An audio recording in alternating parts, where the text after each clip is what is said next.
Notre belle planète, n'est-elle pas magnifique?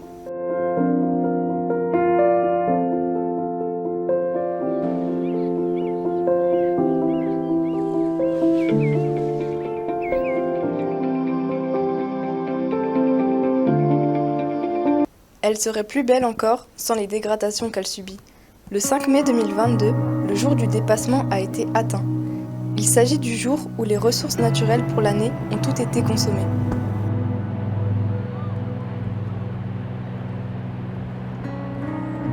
Les environnements terrestres et marins sont menacés plus qu'ils ne l'ont jamais été. Et l'Europe est évidemment touchée par ces problèmes environnementaux.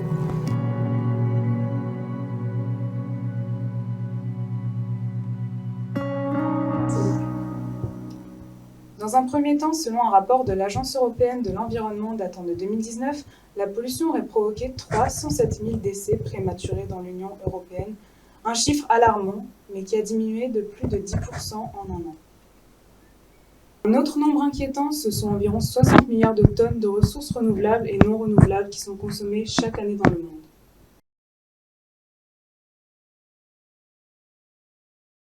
Concernant la faune locale, en Europe, 18% des espèces d'oiseaux sont menacées et plus de 80% des habitats naturels sont dans un état qualifié comme défavorable. Selon un rapport du WWF en novembre 2020, la population des vertébrés sauvages a diminué de 68% entre 1970 et 2016.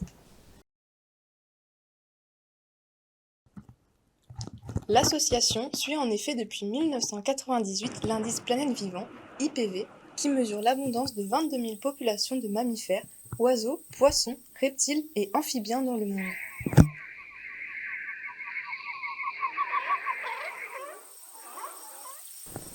Il en découle le fait que 40% des invertébrés pollinisateurs, abeilles et papillons, sont en voie d'extinction. Il n'est pas sans savoir qu'il y a près de 90% des plantes sauvages à fleurs qui dépendent de ces espèces. L'une des surexploitations les plus importantes reste celle des poissons. En effet, en 2017, 92,5 millions de tonnes de poissons et de fruits de mer ont été capturés dans le monde, soit plus du quadruple par rapport à 1950, selon l'Organisation des Nations Unies pour l'alimentation et l'agriculture, FAO.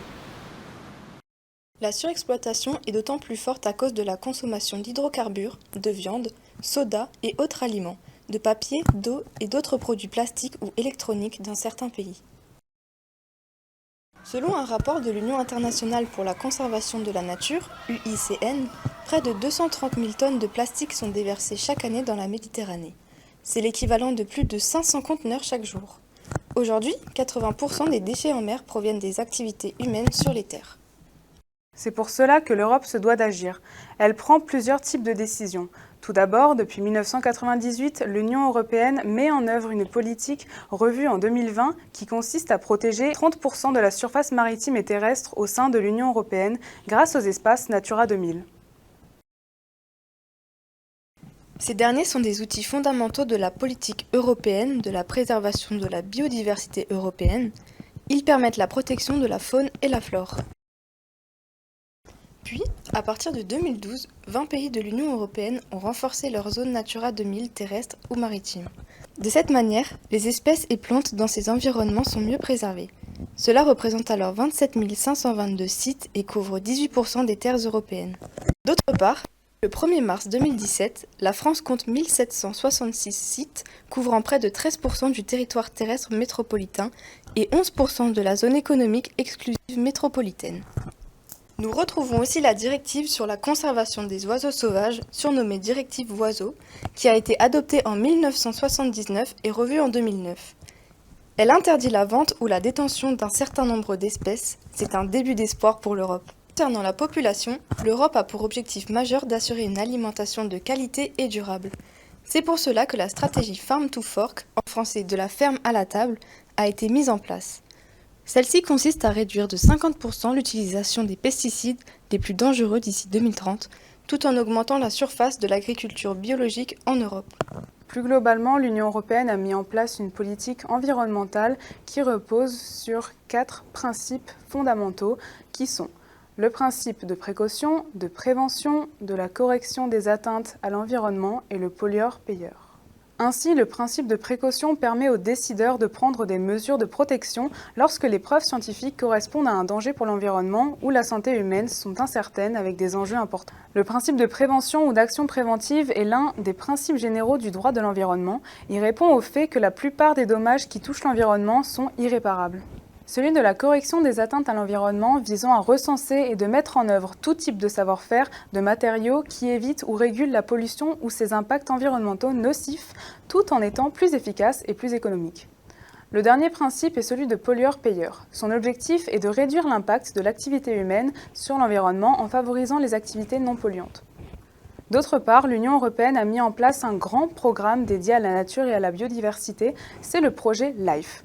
Depuis sa création en 1992, il a permis de cofinancer plus de 5400 projets, dont 1700 portant sur la nature et la biodiversité, et d'entreprendre environ 50 000 actions de terrain.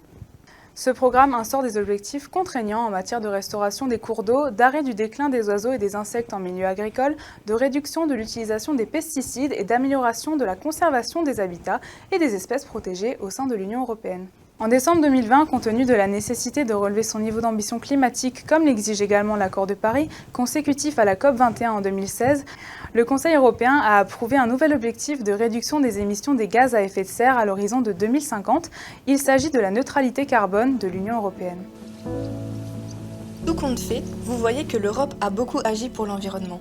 Son action est loin d'être achevée. En effet, encore aujourd'hui, la protection de l'environnement est encore d'actualité et de nombreuses actions en faveur de l'environnement restent à mener. Ainsi, à notre échelle, il faut continuer à adopter des gestes éco-responsables.